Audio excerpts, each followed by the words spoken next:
And if we highlight some more things, we can see some of the expressions here with potential keywords of nouns that we have with dedication, architects, designers, upper management, blueprint, assessment, project advice, relationships with homeowners, customer goodwill, guiding, motivating, training, mentoring. So we have some keywords potentially, if they were to match with the job description here, that are potentially very strong or giving a general relationship. And more importantly is what this letter does to the reader, because as a reader, my natural instinct, you tell me if it's yours, makes you want to read more, and actually is almost creating a little bit of a story, as we saw that was one of the enhancement tips. So how does she continue to the end? Well, she says, based on my experience, strong commitment to my craft, significant value to your team. I look forward to discussing my capabilities in more detail, of course. And how does she finish? Well, we pointed out as one of the possible enhancements that if you finish with something a little bit different, it has a special additional bonus. And guess what? She said, I know you're busy and have many applications to review, so please let me know if we can talk more about your requirements and how I can meet them. And we use the language here, to meet the requirements.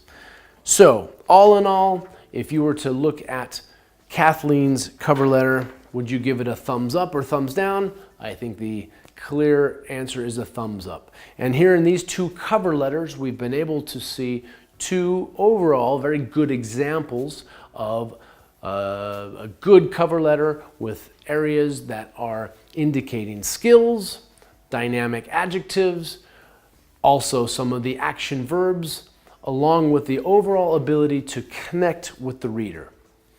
Maybe not perfect in all respects, but definitely two good quality CVs and one that absolutely gets your attention. Well, with everything we've looked at to create a good cover letter, in the end, if nobody reads it, is this time wasted?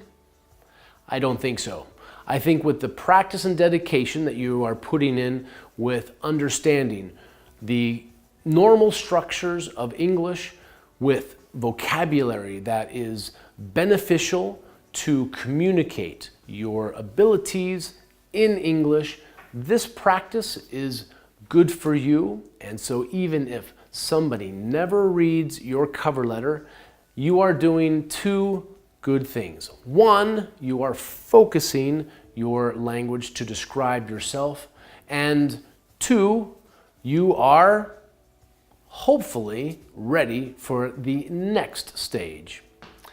Well, thank you very much. My name is Brian Bowles, here with your course, A Better English for a Better Job. And in the next stage, the next module, we're going to help you with your interview skills.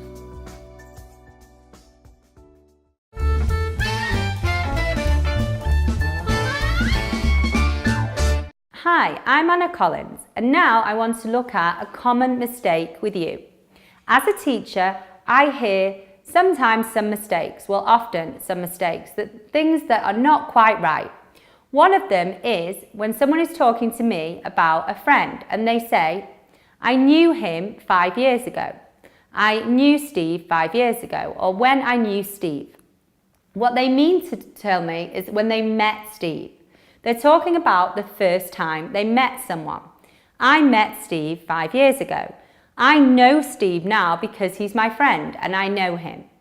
So remember that the first time you meet someone and then you know them as your friend.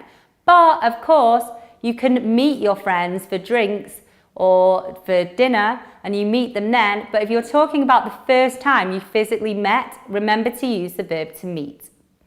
Then also, a lot of people will say, do you know London or do you know Manchester? In English, this isn't that common and sounds a little strange. We wouldn't say that. We would say, have you been to? Have you been to London or have you been to Manchester? not do you know it. You know people, but not so much cities. You'd say, do you know Sarah? Not do you know London. You'd say, have you been to London? And remember, you have been to London, not I have been in London. This is another common mistake. I have been in London. You haven't been in London, you've been to London. Okay? So there are some common mistakes that you need to work on and eliminate from your English studies. Hi, I'm Anna Collins, and now I want to look at two phrasal verbs with you with blow. The first one is blow out. Do you know the definition? Well, there are several definitions. Blow out can mean when a candle, with your birthday cake, you may have 10 candles or 20 candles on your birthday cake, and you blow out the candles, you blow them out. Or it could be you blowing out the candles, or the wind. The wind may blow out the candles or blow out the fire. Another definition could be when you're driving and your tyre, your wheel, the tyre blows out. Now, this is a serious accident where all of a sudden, suddenly the tyre blows out, one of the tyres, and you have to try to control the vehicle because the tyre blows out. Then, one more definition of blowout would be, for example, if the wind blew out your windows, or an explosion blew out the windows, in that they were blown out with a force. The windows were blown out with a force. Then, now, you've had and you've seen the phrasal verb blow out. Now, ready to move on to another phrasal verb, which is blow up. Blow up, like blow out, has several definitions and several meanings. The first is to blow up with an explosion. The terrorists tried to blow up the Houses of Parliament. Blow up, explosion. It can also mean to inflate a balloon or a bed, to put air into something. For example, I'm going to blow up my balloon or my airbed for the guests that are coming later. Then, another example you could use for blow up would be when you make something bigger. This picture is too small. I'm going to blow it up so I can see it in more detail. The police, for example, may blow up an image to see the crime scene or the criminal's face in more detail. Another definition is related to arguments and problems between people. An argument blew up over the new change in law. The argument blew up, and that there was a problem, an argument started. And the last definition is similar with arguing, in that a person can blow up, and that they can explode, they can get very angry. He just blew up at me for no reason. So here you have lots of definitions with two phrasal verbs. So now what you can do is review these phrasal verbs and start having fun by using them. Have a good day. Bye-bye.